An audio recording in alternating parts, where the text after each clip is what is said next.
Meu irmão, minha irmã, se você aí tem um exemplar da Bíblia e está próximo de alguém que não tem, convido você a oferecer para ler junto uma porção da Escritura Sagrada que se encontra em Lucas, capítulo 5, verso 17. E nós leremos essa porção, ao qual é dito a nós uma mensagem clara, limpa e que com toda certeza vai nos preparar para participar da mesa do Senhor. Nós cantamos agora há pouco que temos uma aliança e essa aliança foi firmada no sangue de Jesus Cristo. Nós cantamos que quando as canções esmorecem, o resto desaparece. E nós queremos voltar àquilo que é essência ou essencial na nossa vida. E como temos aprendido, isso não pode ser algo simplesmente dos nossos lábios. Acredito que isso precisa fluir do nosso coração. E a gente precisa reagir. E esse texto nos instrui sobre isso também. Lucas 5, verso 17, acompanhe na sua Bíblia, diz assim o texto bíblico: Ora, aconteceu que num daqueles dias estava ele, o Senhor Jesus, ensinando, e achavam-se ali, assentados, fariseus e mestres da lei, vindo de todas as aldeias da Galileia, da Judéia e também de Jerusalém. E o poder do Senhor estava com ele para curar. Vieram também uns homens trazendo num leito um paralítico, e procuravam ali introduzi-lo e colocá-lo diante de Jesus. E não encontrando por onde introduzi-lo por causa da multidão, subindo ao eirado, o desceram no leito, por entre os ladrilhos, para o meio, diante de Jesus. O Senhor então, vendo-lhes a fé, ele disse ao paralítico: Homem, os teus pecados estão perdoados. Mas os escribas e fariseus arrazoavam, dizendo: Quem é este que diz blasfêmias? Quem pode perdoar pecados, senão Deus? Jesus, porém, conhecendo-lhes os pensamentos, disse-lhes: O que arrazoais em vosso coração? Qual é mais fácil dizer: Estão perdoados os teus pecados, ou levanta-te e anda? Mas para que vocês saibam que o Filho do Homem tem sobre a terra autoridade para perdoar pecados, disse ao paralítico: Eu te ordeno, levanta-te, toma o teu leito e volta para a tua família. Vai para casa. Aquele homem imediatamente se levantou diante deles e, tomando o leito em que ele permanecera deitado, aquele homem volta para casa, glorificando a Deus. E todos os que viram isso ficaram atônitos, davam glória a Deus, possuídos de temor e dizendo: Hoje nós estamos vendo prodígios. Mas passadas essas coisas, saindo dali, o Senhor viu um publicano. O nome desse publicano, Levi, assentado na coletoria, e disse-lhe: Segue-me. Ele se levantou e, deixando tudo, o seguiu. E então, em meio a esse ato de deixar tudo e seguir, o verso 29 diz que ele ofereceu um grande banquete na sua casa. Numerosos publicanos, outros foram convidados para estar ali com eles à mesa.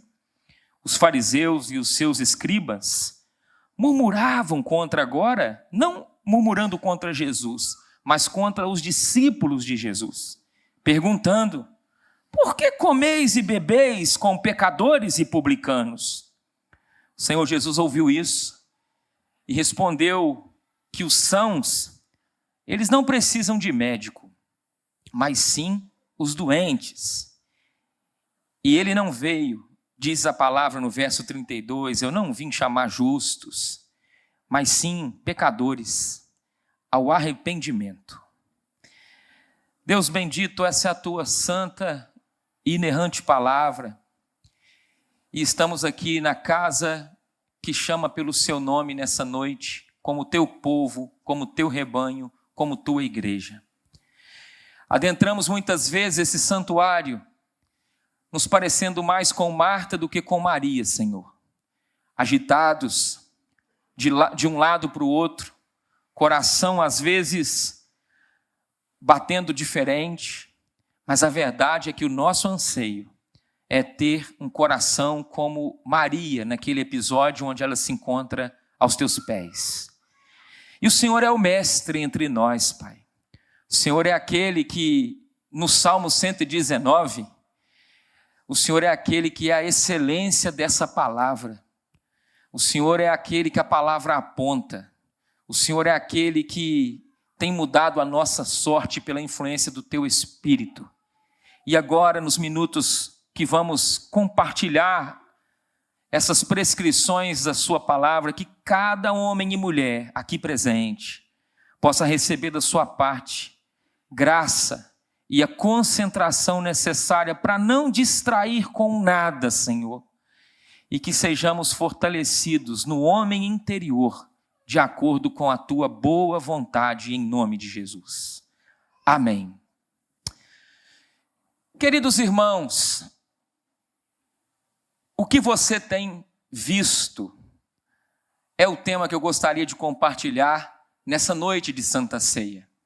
Uma pergunta que com toda certeza chega ao meu coração, ardente coração, que diante das muitas e muitas interrogações, me vi a pensar nela nos últimos dias. Como está o meu olhar? E no ato de compartilhar com você, eu também quero agora te encorajar a olhar para o seu coração e se perguntar como anda o teu olhar. O texto que nós temos em tela fala também de visão, de olhar. E tivemos durante uma semana agora que passou, terminando ontem, iniciando hoje, a leitura do Salmo 119 realizada por alguns de nós de forma a encher as mãos. E esse Salmo 119, no verso 18, ele diz assim: desvenda os meus olhos, para que eu contemple as maravilhas da tua lei.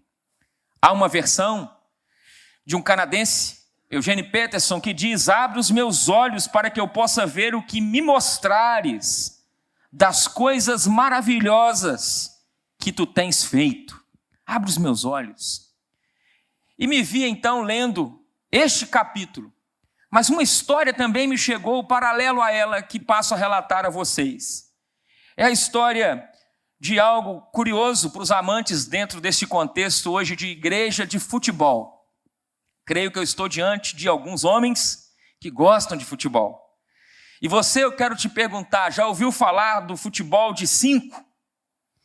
Que é um esporte que não é comum, onde 4 atletas que são cegos têm que competir contra outros 4, onde somente o goleiro tem a visão perfeita.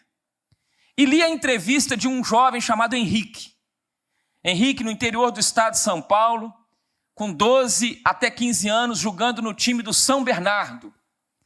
E Henrique, então, foi convidado pelo professor de educação física a começar a treinar com estes homens que treinavam na sua região esse esporte do futebol de 5. A princípio, resistência. Meu Deus, vou pegar no gol para jogadores que não têm uma visão perfeita, o que vão falar de mim? E ele diz várias brincadeiras com isso. E ele ainda traz o detalhe que no futebol de 5 a bola tem um guiso para que 4 jogadores de linha se orientem, não pelo olhar, claro, mas pelo barulho, é pelo som. E o goleiro sendo o único que enxerga. E as partidas acontecem numa quadra que é cercada e é realizada também em silêncio. E os jogadores podem ser orientados pelo técnico, pelo goleiro e por um outro chamado de chamador, que fica atrás do gol adversário. Não é tão simples quanto você e eu pensamos que parece. Ele conta o seguinte: é muito comum ouvir brincadeiras e até algumas pessoas acreditando que a minha profissão é de voluntário. Mas não. eu recebo para tal. E aí perguntaram para ele, mas como que você joga isso? Você leva gol de cego. Ele diz, é muito mais difícil do que você pensa. Segundo ele, 2 coisas ele aprendeu, sendo goleiro, inclusive na Olimpíada Paralímpica, ao qual ele foi convocado. Primeiro, o valor de uma boa comunicação. Primeira coisa que Henrique aprendeu. Porque nessa modalidade ele diz, a gente tem que se adaptar na comunicação o tempo todo, porque 60% do futebol de 5 é por aquilo que você de alguma forma ouve. Segunda coisa que ele aprendeu, a gente é o olho deles dentro da quadra. E fora de quadra é importante que a gente acaba criando muita amizade. Eu ajudo no que eles precisam, mesmo sendo eles independentes. E uma coisa que ele destaca, no nosso contexto, não há tanta trairagem como no futebol convencional, onde nós criamos laços profundos de amizade. E ele terminou com a seguinte frase, eu aprendi a capacidade que Deus deu a esses jovens de enxergar além do que os olhos são capazes. Isso dito, abre os meus olhos para que eu veja as maravilhas da tua lei, Salmo 119, verso 18. O texto que nós lemos mostra Jesus Cristo chegando num cenário nublado. Nublado não no sentido da meteorologia do tempo, mas nublado no quesito oposição ao seu ministério. A Bíblia diz, e o primeiro verso que eu li, diz que num daqueles dias estava Jesus ensinando, e está ali naquele contexto, fariseus, mestres da lei, que vieram das aldeias da Galiléia, Judéia e Jerusalém. Então você tem uma audiência ao qual, no destaque do verso, não é sábado, como costumeiramente nos registros bíblicos se coloca, era sábado, e aí vem a oposição, não era um dia comum. E num daqueles dias, não é dentro de um templo religioso, é dentro de uma casa simples de Cafarnaum.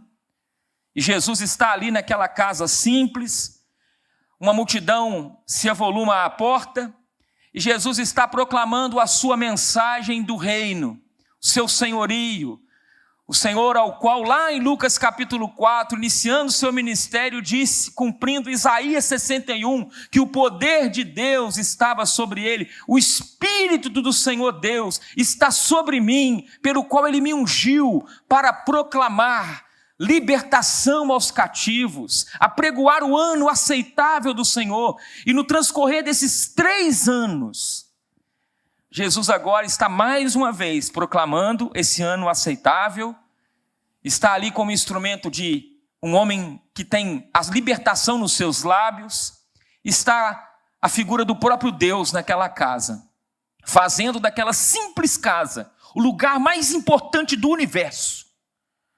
Aquela simples casa que não tem a beleza dos nossos apartamentos, das nossas moradias contemporâneas, mas aquela simples casa, com a presença de Jesus ali dentro, se torna o lugar mais importante do universo. E ele está ali, mas no meio daquele ambiente, como no jardim do Éden, um lugar ao qual tem árvores frutíferas, tem também a serpente, usando de pessoas. Mas como assim? O verso 17 diz que tem gente que está ali assentada. Não como na oração feita ao início, assentada como Maria para aprender. Assentada para pegar Jesus numa fala. E eles estão assentados e são mestres da lei, observam as vírgulas, os pontos, observam o andar. São aqueles homens que estão assentados com interesse e intenções não nobres, mas eles estão assentados, mas não têm interesse nenhum. Estão assentados, mas estão como espectadores. Estão assentados, mas estão como assistentes. Estão assentados, mas estão como espiões. Estão assentados, mas estão ali buscando um erro para reprovar. Que lástima, irmãos. passar uma vida assim, assentado, mas não assentado na humildade do aprendizado diante de Deus, mas assentado nas questiúnculas do contexto religioso ao qual eles estão inseridos. Queria muito acreditar que isso aqui foi algo que só existiu naquele tempo, mas eu sei que ainda continua a existir, porque a serpente é serpente desde o Éden. E ela continua fazendo muita gente ficar como eu e você, assentados. Mas não assentados para aprender. Não poucas vezes, meus irmãos, você e eu nos assentamos, e nos assentamos com um coração muito crítico, nos bancos dos templos ao qual nós visitamos. Observamos tudo e todos. Falamos da roupa, do cabelo, falamos da conquista, falamos da vitória. Às vezes, curiosamente, nós esquecemos que nós somos chamados a assentar para aprender aos pés desse mesmo Senhor que está nessa casa aqui, ao qual aquela motivação naquela casa, naquele dia, destes homens, historicamente não foi nobre. Mas o texto não acaba por aqui, e a gente vê que eles estão então com os olhos abertos, mas enxergando toda uma situação ao qual o versículo seguinte diz que uns homens, que não temos o nome deles, estão trazendo um paralítico. E estão agora procurando colocá-lo diante de Jesus. Então você tem ali uma casa, e essa casa ela tem uma porta ao qual uma multidão se coloca entre onde Jesus se encontra, e essa multidão ela é o obstáculo entre o homem paralítico que chega conduzido por 4 homens, e curiosamente, quando se depara com a porta daquela casa, não há a educabilidade de abrir, de dar licença, não. Eles ficam ali parados, e ficam parados porque é direito deles estarem ali, e a dor daquele homem que está naquela maca, e o peso que aqueles 4 amigos estão trazendo, num caminho não muito próximo, diz a Escritura, que eles podiam ter desistido, mas eles não desistem, e é lindo isso, porque um deles fez algo inusitado, deu ideia para os 3, olha, vamos então abrir um buraco no telhado, mas vai gerar prejuízo no dono. E a Bíblia diz que então, em meio a todo esse diálogo que possivelmente houve, diz a Escritura Sagrada, no verso que lemos, que eles estão procurando introduzi-lo, colocá-lo diante de Jesus, e o verso 19 diz que não achando por onde introduzi-lo, por causa da multidão, subindo ao eirado, o desceram no leito por entre os ladrilhos, para o meio, onde Jesus se encontrava.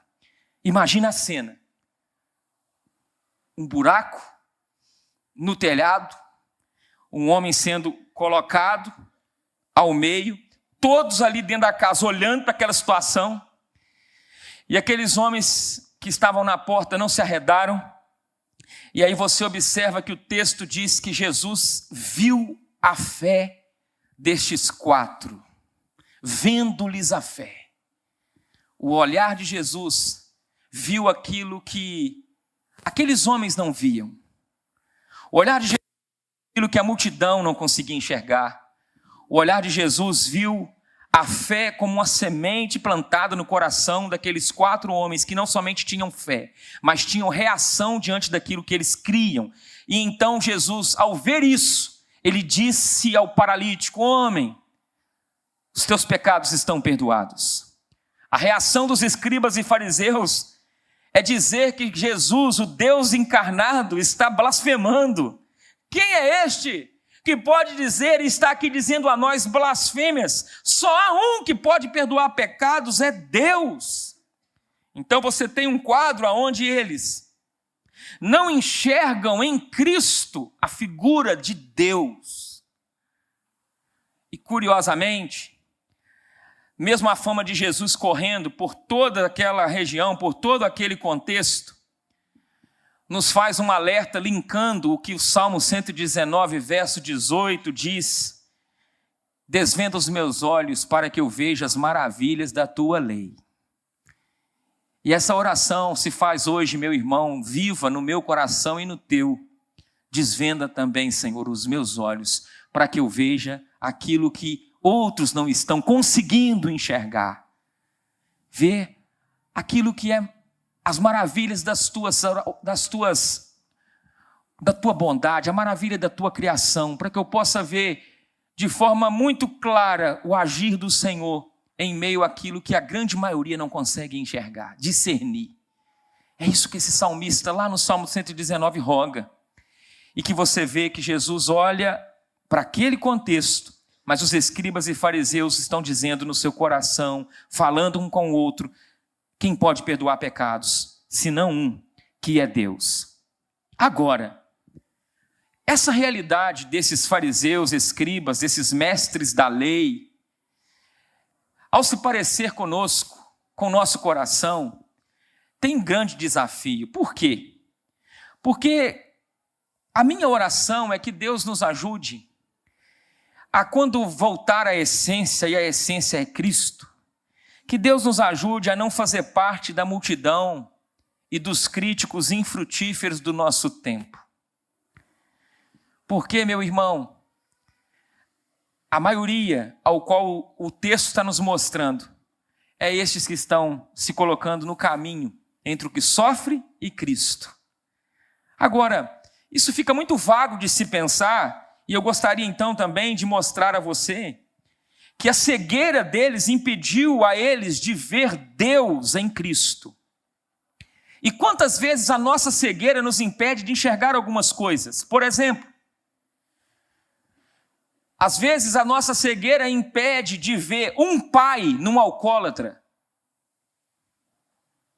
E a gente passa uma vida toda falando do alcoolismo do pai, mas nunca honra aquele pai que Deus nos deu. Porque o nosso olhar está no alcoólatra e não no pai. Quantas vezes o nosso olhar está naquela situação ou naquela realidade onde a gente tem uma mãe que tem um rosto, mas um rosto de uma mulher destemperada, mas lá no fundo você só fala do destempero dela como filho e filha, mas você não a valoriza, sabendo que de alguma forma essa mulher que hoje é destemperada, é essa mulher que hoje sofre as dificuldades da vida pela idade, pelo tempo, ela é a tua mãe, e ela nem sempre foi essa destemperada, e aí você começa a ver essa realidade esquecendo que ela é tua mãe.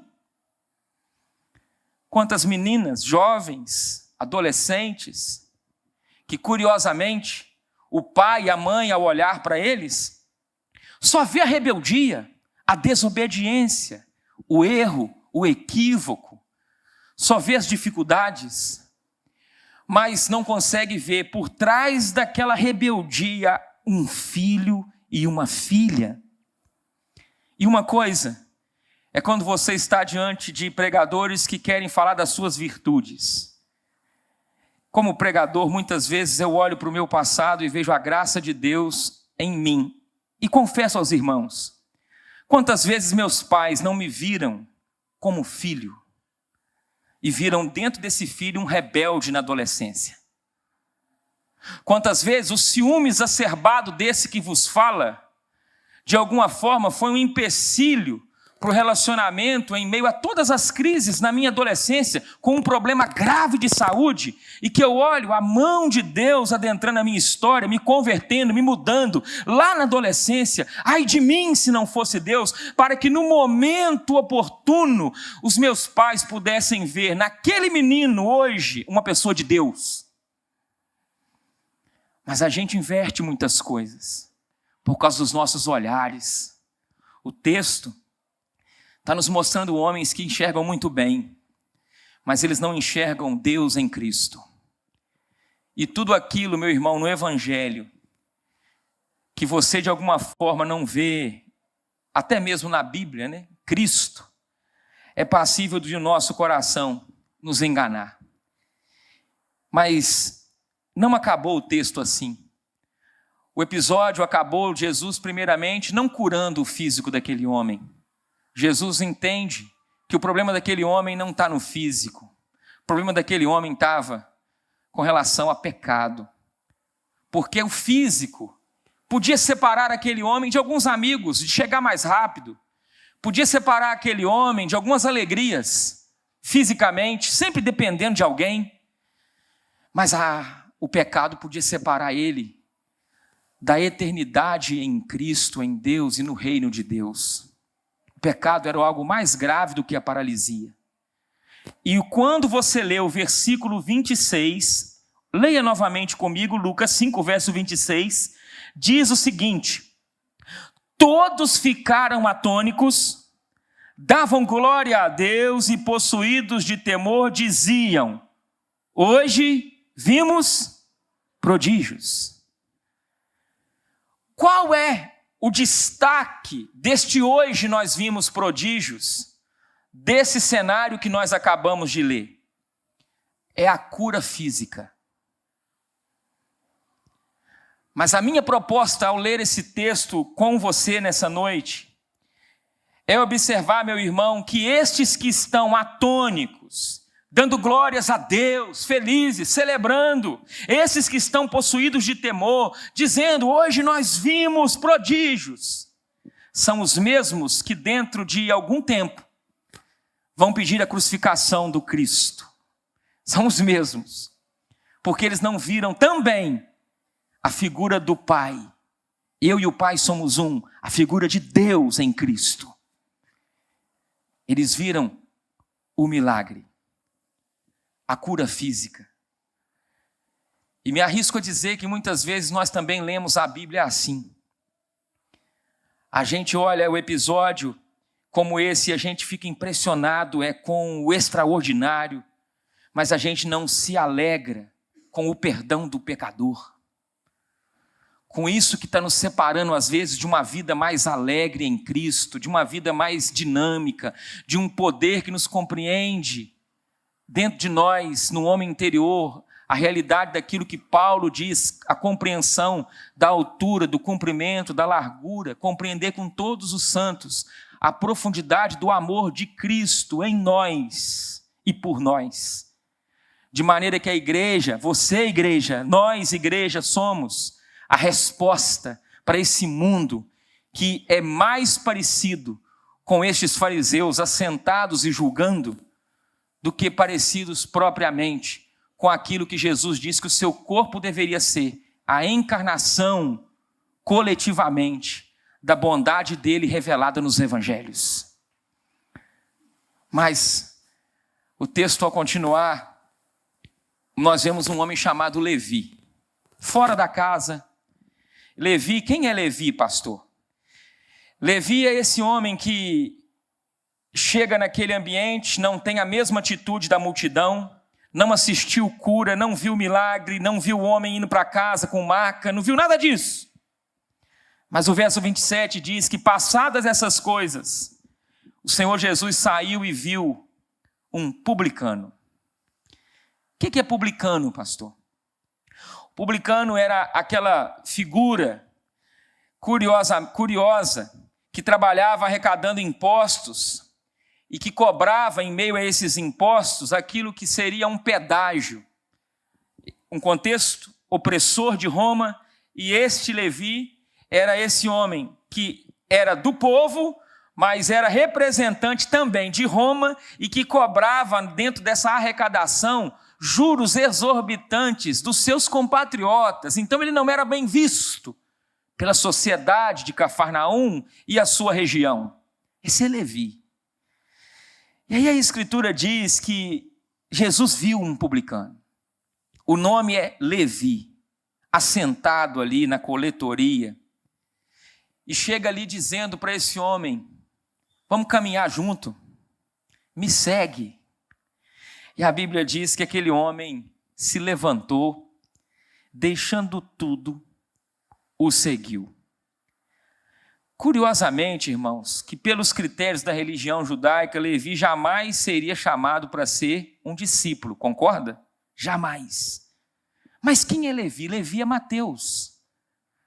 o primeiro livro do Novo Testamento, o Evangelho segundo Mateus. Jesus não só chama Levi, e Levi reage obedecendo, mas Jesus, ao chamar Levi, está nos mostrando que a escolha dele é soberana e que o seu chamado não tem como resistir. E esse homem, então, reage de alguma forma a obedecer essa fala de Cristo, deixando tudo para trás, o trabalho, o lucro, as vantagens imediatas, e ele abraça um projeto nobre de vida. E a reação dele no verso 29 é logo abrir a casa dele.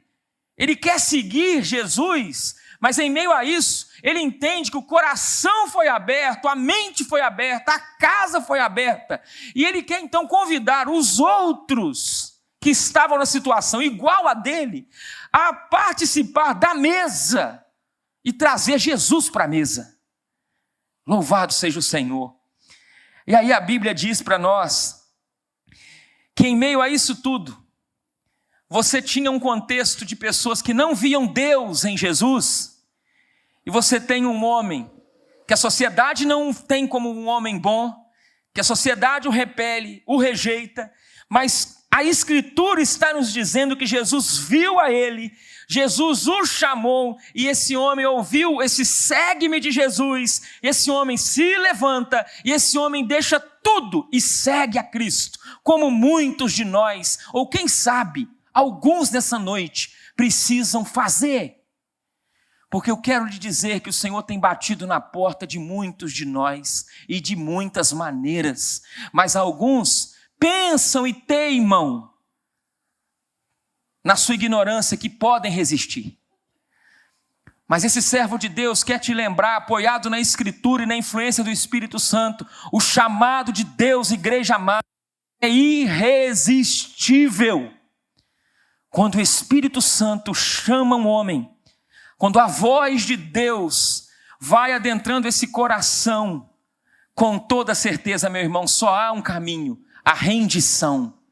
Foi assim com Paulo, foi assim com esses apóstolos, foi assim com discípulos dos mais variados na Escritura Sagrada, e tem sido assim por 2000 anos de vida da igreja, e continuará a ser assim até a segunda vinda do nosso Redentor. Então, participe desse chamado nobre de Deus, também convidando, chamando outros, abrindo a sua casa, abrindo o seu coração, ou seu coração já foi aberto, mas quem sabe alguma coisa no caminho te levou a tropeçar. E o Senhor novamente utiliza da Escritura para te chamar e para levar de alguma forma você a valorizar a nobreza do chamado dele irresistível ao seu coração e ao meu. Louvado seja Deus. Mas, queridos, quantas vezes, quando lemos esse texto, a gente vê no verso 29 a 32, que Levi, ao oferecer um banquete, numerosos publicanos, eles estão lá novamente, outros estão à mesa, os fariseus e os escribas, o que eles estão fazendo? Verso 30, murmurando contra os discípulos de Jesus e perguntando: por que esses discípulos estão comendo e bebendo aqui com essa gente pecadora e com esses publicanos? E Jesus então responde: os sãos, eles não precisam de médico, mas os doentes sim. Os doentes precisam de médico. E eu não vim chamar justos, mas eu sim vim chamar pecadores ao arrependimento.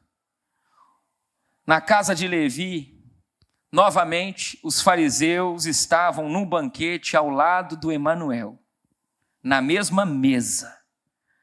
Mas na mesma mesa, ao lado do Emanuel, diz a Escritura Sagrada, que eles não enxergam quem está na mesa com eles. E quando eu vejo Levi, do verso 27 a 32, abraçando esse novo projeto de vida, abrindo a sua casa, demonstrando uma alegria que está vazando pela sua vida, eu aprendo que aquele homem e aquela mulher que tem olhos abertos pelo Senhor, ele tem um sentimento tão nobre agora no seu viver que ele começa a proclamar o evangelho de Jesus e ele não retém para si, mas ele passa agora a entender o seu chamado como alguém que é um proclamador de boa notícia e de boa nova. E a igreja de Jesus, esse povo ao qual fazemos parte, muitas das vezes, irmãos, nós entramos em batalhas que não são nobres. O Senhor nos chamou para lutar as boas batalhas. Como disse Paulo, combatei o bom combate. E que o bom combate a gente vai combatendo, vai sendo fortalecido. E por causa dos olhos abertos, a gente vai proclamando esse evangelho e a gente não retém para nós mesmos. E dentro da casa de Levi, talvez tenha aquilo que está dentro do meu coração e do teu em muitos momentos. Na casa de Levi tem murmuração, mas também tem o serviço e tem a cooperação. O que tem hoje no seu coração antes de partilhar da ceia do Senhor? Na casa de Levi tem a necessidade do outro. Levi convida o outro, ele dá um banquete para os outros. Ele traz a abertura da sua casa dizendo, olha, vou intencionalmente chamar vocês para minha casa, mas o objetivo não é o sarapatel, não é a comida gostosa em cima da mesa. O objetivo é trazer vocês a experimentar, a ouvir daquele que eu também ouvi. Intencionalidade no abrir a casa. Mas também na casa de Levi, tem aqueles que só pensam nas suas próprias necessidades. Como no caso desses discípulos dos fariseus, que o texto nos diz, escribas e fariseus murmurando contra os discípulos de Jesus. E eu termino lhe perguntando, o que você tem visto? Precisa de uma resposta nessa noite, meu irmão. E essa resposta quem pode dar não sou eu. Essa resposta, essa reação, quem pode dar é você. Pela ação e pela reação do Espírito de Deus na sua vida. Curva a sua fronte. Pai querido, obrigado pela tua santa palavra, que nunca voltou vazia.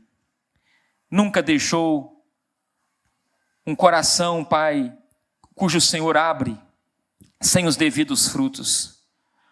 Obrigado por tudo que o Senhor é. Mas acima de tudo quero lhe pedir perdão pelas vezes que o Senhor tem nos visto parecidos com aqueles homens do texto lido e explorado nessa noite. Murmurações em demasia, às vezes com corações abertos, salvos, mas curiosamente ainda tão frios e distantes da realidade que o Senhor deseja para nós.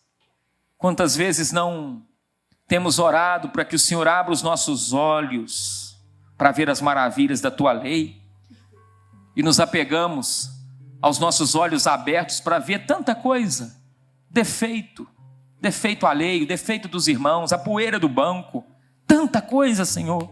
Tem misericórdia de nós, Pai, e nos dê a graça nessa noite de mais uma vez tocar em Ti e ser por Ti tocado, como desde o início ao cantar canções que o Senhor nos recebe em seu trono, onde a gente roga ao Senhor que a gente possa voltar à essência de uma vida genuinamente de adoração ao Senhor.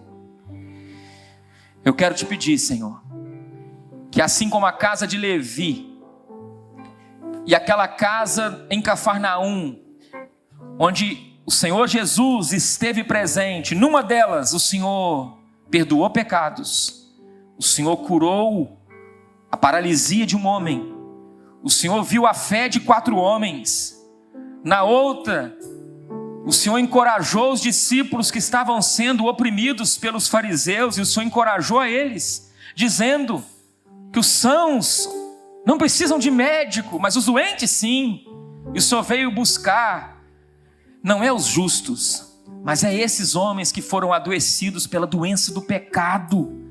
E o Senhor, Pai, nos deu a graça de em Cristo poder nos arrepender. E que nessa noite seja na vida de muitos aqui um novo tempo, um novo momento, ó Pai, ao qual não foi nós que marcamos, é o Senhor quem marcou esse dia, essa noite, esse instante, para restaurar a vida de muitos de nós ao caminho da santificação para a Tua glória e, por que não, o caminho da salvação. Em nome de Jesus. Amém e amém.